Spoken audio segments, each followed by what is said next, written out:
అందరికీ నమస్కారం. మన కెమిస్ట్రీ క్లాస్కి మళ్ళీ స్వాగతం. ఈరోజు మనం ద్వంద్వ స్థానభ్రంశ చర్యల గురించి మాట్లాడుకుందాం. పేరు కొంచెం పెద్దగా ఉన్నా ఇది చాలా చాలా సులభమైన టాపిక్. మీకు స్థానభ్రంశ చర్యలు గుర్తున్నాయి కదా? అంటే ఒక ఎలిమెంట్ వచ్చి ఇంకోదాన్ని పక్కకు నెట్టేయడం, సింపుల్. కానీ ఒకవేళ రెండు కాంపౌండ్స్ ఒకదానితో ఒకటి కలిసి తమ పార్ట్నర్స్ని మార్చుకుంటే అప్పుడేం జరుగుతుంది? అదే ఈరోజు మన టాపిక్. సరే, మరి వివరాల్లోకి వెళ్దామా? ఒకే ఒక్క మార్పిడి జరిగితే దాన్ని మనం స్థానభ్రంశచర్య అన్నాం. మరి ఇప్పుడు రెండు మార్పుడులు జరిగితే దాన్నేమంటారో చూసేద్దాం. ఇక్కడ ఈ స్లైడ్ చూడండి. లెఫ్ట్ సైడ్ ఐరన్ అంటే Fe కాపర్ సల్ఫేట్ సొల్యూషన్లోకి వెళ్ళి కాపర్ని బయటకు పంపేసింది. ఇదొక సింగిల్ స్వాప్, ఇది మనకు ఆల్రెడీ తెలుసు. మరి రైట్ సైడ్లో ఉన్న ఈ క్వశ్చన్ మార్క్ ఏంటి? ఇక్కడే అసలు విషయం ఉంది. రెండు కాంపౌండ్స్ కలిస్తే ఏం జరుగుతుందో తెలుసుకుందాం రండి. చెప్పుకోవడమే కాదు, దీన్ని మనం లైవ్గా చూద్దాం. మీ టెక్స్ట్ బుక్లోనే యాక్టివిటీ 1.10ని ఇక్కడ చేసి చూద్దాం. ఏం జరుగుతుందో మన కళ్లతోనే చూస్తే ఇంకా బాగా అర్థమవుతుంది కదా. రెడీయా? సరే, ఫస్ట్ ఒక టెస్ట్ ట్యూబ్లో ఒక 3 ml సోడియం సల్ఫేట్ ద్రావణాన్ని తీసుకుందాం. తర్వాత ఇంకో టెస్ట్ ట్యూబ్లో 3 ml బేరియం క్లోరైడ్ ద్రావణాన్ని తీసుకుందాం.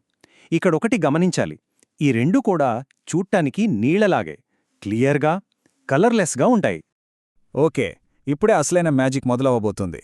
ఈ రెండు క్లియర్ లిక్విడ్స్ని కలిపితే ఏమవ్వచ్చనుకుంటున్నారు? ఏమన్నా మారుతుందా లేక అట్లాగే ఉండిపోతుందా? కలుపుదామా? రైట్? అరే, చూసారా? ఇది నిజంగా అద్భుతమే. రెండు రంగులేని ద్రవాల్ని కలపగానే ఎక్కడనుంచో ఒక తెల్లటి పదార్థం వచ్చేసింది. నీళ్లల్లో కరగకుండా సపరేట్గా కనిపిస్తోంది కదా. ఇదేంటి? ఇదెలా వచ్చింది?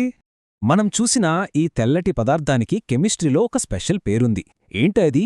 ఇప్పుడు చూద్దాం. ఆ పదాన్ని అవక్షేపం అంటారు. ఇంగ్లీష్లో ప్రెసిపిటేట్.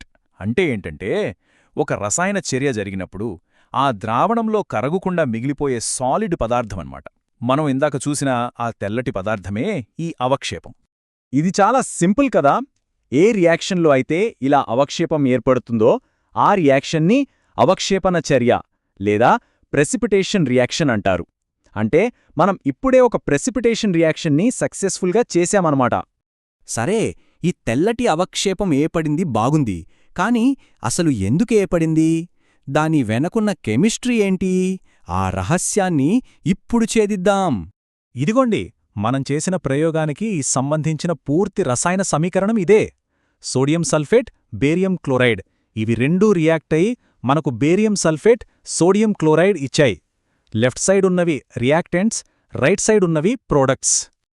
ఓకే, ఇప్పుడు ఈ స్లైడ్లో చూడండి, అసలు కథ ఇక్కడే ఉంది.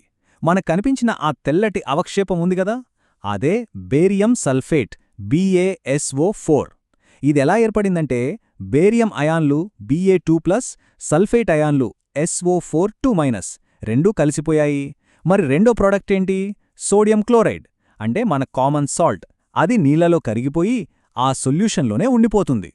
అంటే ఇక్కడ ఏం జరిగిందో గమనించారా? అసలు పాయింట్ ఇదే. సోడియం పక్కనున్న సల్ఫేట్ బేరియంతో వెళ్ళిపోయింది.